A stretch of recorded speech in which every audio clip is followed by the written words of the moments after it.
pembelajaran PPR 2. Pada kesempatan kali ini, saya akan menyampaikan materi terkait topik 2. Dalam hal ini terkait dengan penyusunan dan implementasi program proteksi dan keselamatan radiasi.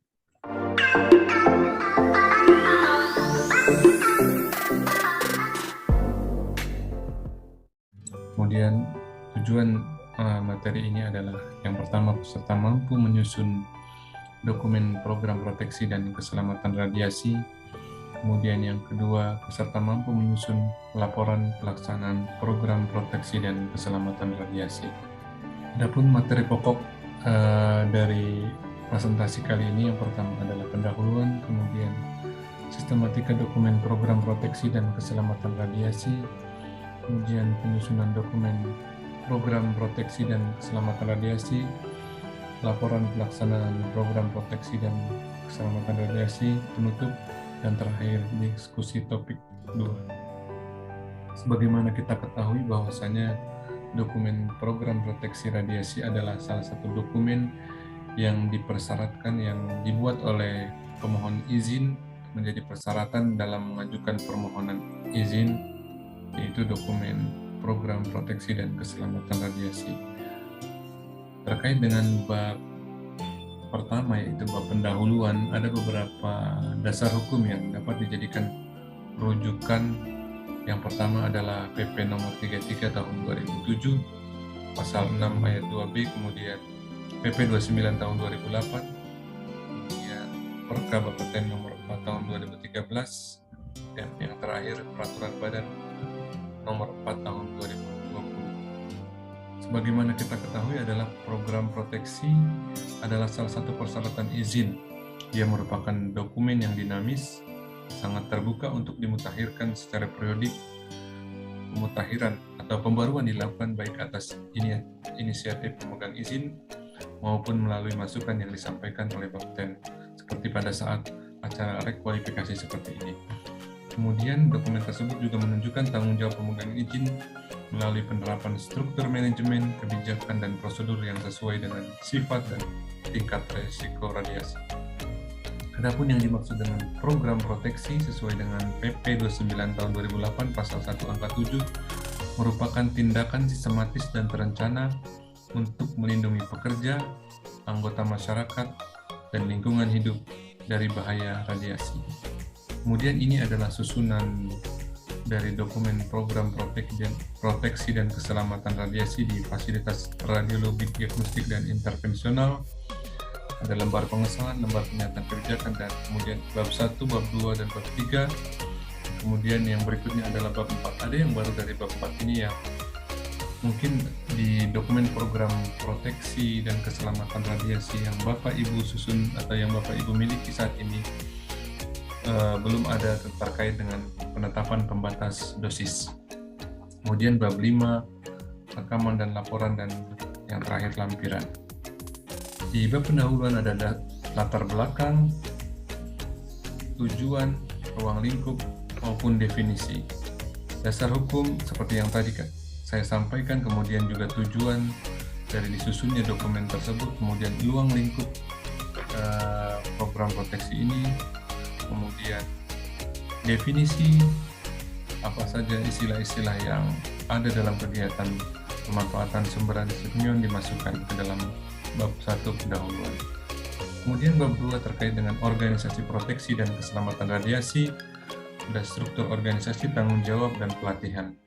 Silakan Bapak Ibu gambarkan struktur di rumah sakit Bapak Ibu, dilengkapi dengan garis komando atau koordinasi pelaporan dalam hal terjadi kedaruratan. Kemudian juga diuraikan tanggung jawab pemegang izin seperti apa, kemudian tanggung jawab PPR, pekerja radiasi lainnya, misalkan dokter, spesialis radiologi, fisika medis, dan lain sebagainya. Kemudian pelatihan. Manajemen berkomitmen menyelenggarakan dan mengevaluasi pelatihan proteksi dan keselamatan radiasi secara reguler untuk PPR dan pekerja radiasi lainnya sesuai dengan kualifikasi bidang dan tugas pekerjaannya.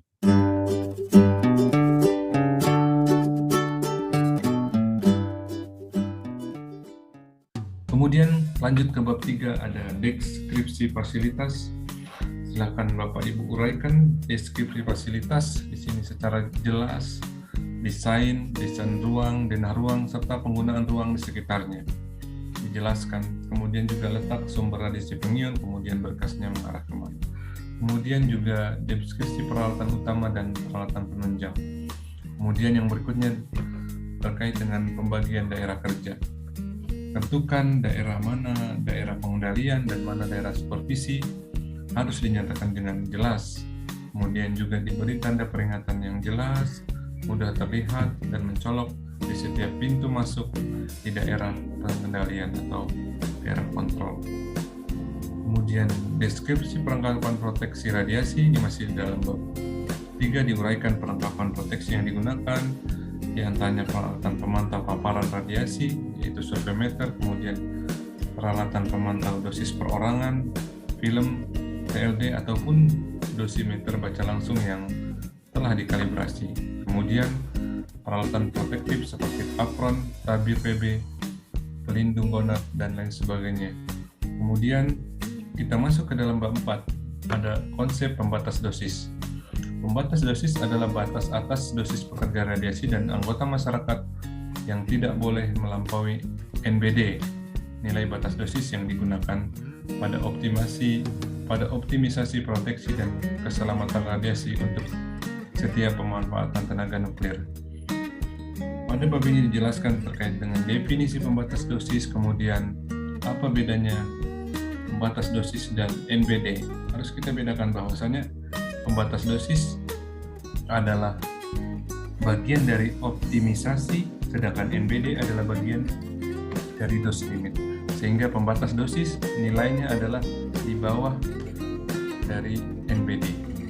Atau dalam hal ini pembatas dosis bisa diartikan sebagai peringatan bahwasanya sebelum terjadinya atau sebelum melebihi NBD.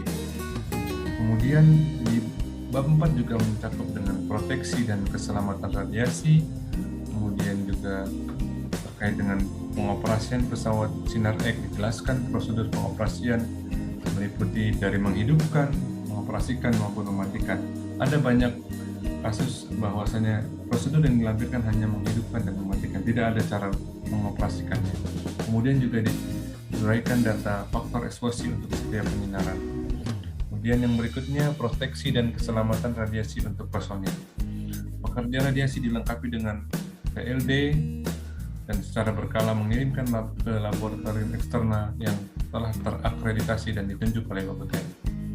Kemudian untuk pesawat fluoroskopi dan intervensional, pekerja harus menggunakan dosimeter perorangan baca langsung, pelindung gonad, pelindung tiroid, sarung tangan, kacamata PB, tabir tirai PB yang di samping meja.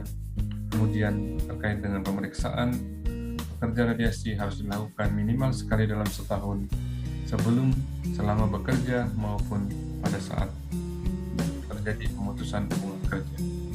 Kemudian juga dijelaskan proteksi dan keselamatan untuk pasien, mengupayakan pasien menerima dosis serendah mungkin, dan namun dapat memperoleh citra yang memadai untuk keperluan diagnosa. Kemudian juga proteksi dan keselamatan radiasi pasien dilakukan dengan cara pelayanan diberikan oleh petugas yang profesional, kemudian terkait dengan prosedur yang mudah dan jelas, kemudian bagaimana mengatur lapangan penyinaran, membatasi terjadinya pengulangan eksposi, dan terakhir melakukan uji kesesuaian pesawat Sinar X secara berkala. Kemudian juga yang tidak kalah penting adalah proteksi dan keselamatan radiasi untuk pendamping pasien. Pada saat melakukan proses penyinaran, pendamping pasien harus dilengkapi dengan apron untuk meminimalkan paparan radiasi yang diterima oleh pendamping pasien. Kemudian juga harus dijelaskan di bab 4 ini rencana penanggulangan keadaan darurat. Potensi-potensi keadaan darurat apa saja, apakah itu terkait dengan kesalahan prosedur pengoperasian alat, bagaimana ketika tidak mengikuti prosedur yang ada sehingga timbul kedaruratan, kemudian juga ada kerusakan atau kegagalan dari pesawat Sinar X karena adanya satu komponen atau hardware yang tertentu yang rusak, kemudian terjadi kegagalan dan mengakibatkan kedaruratan. Kemudian yang lain lagi ada terkait dengan faktor manusia, itu yang menyebabkan penerimaan dosis berlebih. Untuk pesawat Sinar X cukup mudah sebenarnya. Jika terjadi keadaan darurat, silakan putuskan hubungan listrik ke dalam unit tersebut.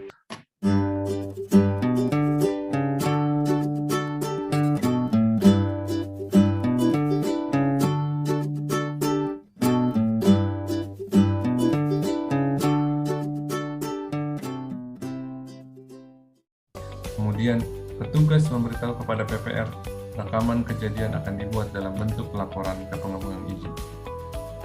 Kemudian, pemegang izin yang berikutnya adalah bab 5, rekaman dan laporan. Pemegang izin harus membuat, memelihara, dan menyimpan rekaman yang terkait dengan proteksi dan keselamatan radiasi. Pemegang izin harus menyampaikan laporan yang pertama terkait dengan pelaksanaan program proteksi dan keselamatan, pelaksanaan verifikasi keselamatan, dan kemudian hasil pencarian fakta mengenai paparan darurat apabila terjadi kecelakaan radiasi. Ini adalah contoh dari struktur penanggulangan keadaan darurat di rumah sakit, dapat dijadikan contoh Bapak Ibu untuk menyusunnya. Kemudian dalam bab berikutnya adalah bagaimana melakukan penyusunan dokumen program proteksi. Bagian yang tidak kalah penting adalah bagian yang halaman pertama dan kedua. Halaman pertama berisi lembar pengesahan. Di situ harus jelas ada header, kemudian ada nomor dokumen, ada tanggal dokumen, kemudian ada revisi keberapa dari dokumen tersebut, dan juga ada mencantumkan halaman dokumen dan juga mencantumkan logo. Dan pada dokumen halaman 1 ini ada lembar pengesahan yang ditandatangani oleh penyusun dan kemudian pemeriksa dan kemudian pengesah. Kemudian halaman berikutnya ada pernyataan kebijakan. Ini juga harus dilampirkan, dan jangan lupa ketika melakukan pembuatan dokumen atau penyusunan dokumen ini untuk mengubah nama rumah sakit. Jangan sampai Bapak Ibu belum mengubah sehingga rumah sakitnya masih rumah sakit Sehat Selalu. Kemudian di bab pendahuluan ada latar belakang, tujuan, ruang lingkup, dan definisi. Yang menjadi penting yang Bapak Ibu perhatikan adalah pastikan lokasi pemanfaatan sesuai. Kemudian regulasi yang dicantumkan masih berlaku. Sebagai catatan bahwa Perka 8 tahun 2011 terkait dengan penggunaan dalam radiologi diagnostik dan intervensional telah diganti dengan Perba 4 tahun 2020. Silakan Bapak Ibu sesuaikan aturan yang berlaku saat ini, dan aturan yang tidak berlaku tidak perlu lagi dicantumkan di dalam dokumen program proteksi dan keselamatan radiasi. Kemudian yang berikutnya yang perlu diperhatikan adalah definisi disesuaikan dengan kondisi di fasilitas. Artinya apa? Artinya ketika di fasilitas tersebut ada hal-hal yang tidak terlingkupi, misalkan untuk fasilitas yang tidak ada fisika medis, maka tidak perlu mencantumkan definisi tentang fisika medis. Kemudian struktur organisasi sesuai dengan kondisi di fasilitas. Kemudian juga daftar pelatihan dan rencana pelatihan. Kemudian di bab 3 yang perlu diperhatikan terkait dengan dena adalah dena dibuat proporsional dan tidak menggunakan pensil atau pulpen. Kemudian seluruh letak pesawat tergambar dalam satu dena, kecuali beda gedung atau beda lantai. Kemudian seluruh pesawat terdeskripsi dengan jelas, merek, tipe, nomor seri tabung insersi maupun merek dan tipe nomor seri pesawatnya. Kemudian berikan penjelasan proteksi radiasi jika menempatkan dua pesawat di ruangan yang sama seperti apa, harus dijelaskan. Kemudian untuk pesawat mobile, uraikan di mana pesawat tersebut dioperasikan, kemudian tuliskan nama ruangan di mana pesawat tersebut digunakan, misalkan di ruang IGD, di ruang ICU, di ruang HCU, dan lain sebagainya. Kemudian di bagian deskripsi fasilitas, Bapak Ibu dapat melihat contoh seperti ini. Ada nama ruangan, ditulis nama ruangannya yaitu ruangan ICU, ini untuk pesawat mobile. Kemudian di sini juga dijelaskan dena dari ruang ICU, ada pesawat mobile di mana ditempatkan, kemudian juga bed pasien digambarkan dengan jelas. Kemudian data pesawat juga harus jelas dijelaskan. Di sini ada data terkait dengan pesawatnya, kemudian di sini terkait dengan tabung, dan juga terkait dengan deskripsi ruangan seperti tebal dinding maupun jenis material yang digunakan serta paparan di sekitarnya, itu juga perlu dijabarkan dengan jelas.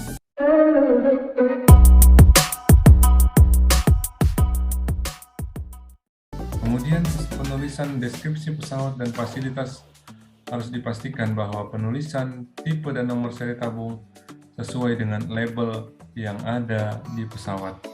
Artinya, di izin itu sesuai dengan yang Bapak Ibu tulis di dokumen program proteksi dan keselamatan radiasi. Dan juga sesuai dengan data uji kesesuaian serta label. Semua ini dari 1, 2, 3, 4, 5 harus cocok. Tipe, nomor, seri, dan juga merek. Kemudian untuk perlengkapan proteksi radiasi, Bapak Ibu deskripsikan dengan jelas, jangan seperti sebelah kanan yaitu di foto TLD-nya ada 1, 2, 3, 4, 5 di foto. Tapi yang perlu Bapak lakukan atau perlu Bapak cantumkan adalah deskripsi yang jelas seperti ini. Berapa TLD yang dimiliki, berapa apron yang dimiliki, dan seterusnya. Kemudian untuk bab 4 terkait dengan dokumen prosedur, silakan dimasukkan. Hanya dimasukkan di sini adalah nomor dokumen, kemudian judul prosedur, serta spesifik untuk pesawat mana gitu. Silakan cantumkan. Untuk detail prosedurnya, silakan dilampirkan di bagian prosedur nanti pada saat permohonan izin. Di sini cukup hanya judul dan kemudian nomor dokumen. Dan yang tidak kalah pentingnya adalah ketika Bapak Ibu sudah menyusun dokumen program proteksi dan keselamatan radiasi dan kemudian melakukan kegiatan proteksi dan melakukan kegiatan keselamatan radiasi selama penggunaan, maka yang harus Bapak lakukan adalah membuat laporan, menyusun laporan. Laporan merupakan bentuk komunikasi tertulis yang berisi pesan atau catatan pelaksanaan suatu kegiatan. Laporan pelaksanaan PPKR mengacu pada dokumen PPKR dan dilengkapi bukti pelaksanaan dan kegiatan. Halaman pertama bisa mengikuti dokumen program proteksi, hanya saja ditambahkan judul laporan dan kemudian nomor dokumen serta tanggal disesuaikan dengan dokumen laporan tersebut. Dalam pasal 15/4 tahun 2020 pembukaan izin wajib membuat, memelihara, dan menyimpan rekaman dan laporan sebagaimana dimaksud pasal 4 F yang terkait dengan proteksi dan keselamatan radiasi. Laporan pelaksanaan PPKR mengacu pada dokumen PPKR dan dilengkapi dengan bukti serta pelaksanaan kegiatan.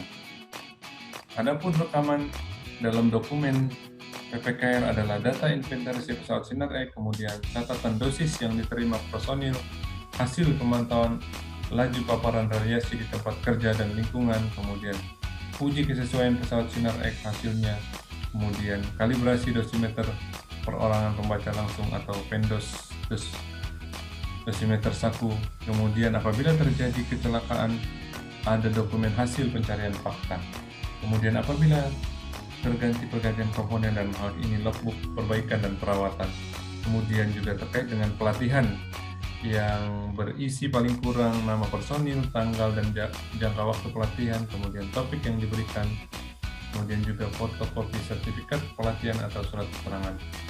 Kemudian yang terakhir adalah hasil pemantauan kesehatan. Demikian materi terkait dengan panduan penyusunan dokumen dan juga laporan program proteksi dan keselamatan radiasi.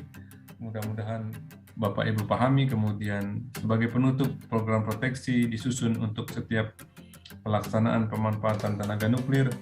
Kemudian lingkup dan isi program proteksi dan keselamatan radiasi disesuaikan dengan pemanfaatan tenaga nuklir, dan arti apabila untuk radiodiagnostik maka dikhususkan untuk radiodiagnostik, kemudian berbeda jika untuk kedokteran nuklir maupun radioterapi. Kemudian yang berikutnya adalah laporan pelaksanaan program proteksi dan keselamatan radiasi mengacu pada dokumen program proteksi dan keselamatan yang telah Bapak Ibu susun, kemudian dilengkapi dengan bukti pelaksanaan kegiatan. Dan yang terakhir ini sebagai bahan diskusi kita nanti dalam pertemuan Zoom meeting, silakan Bapak Ibu kerjakan dan nanti akan kita diskusikan pada sesi online. Terima kasih, semoga bermanfaat.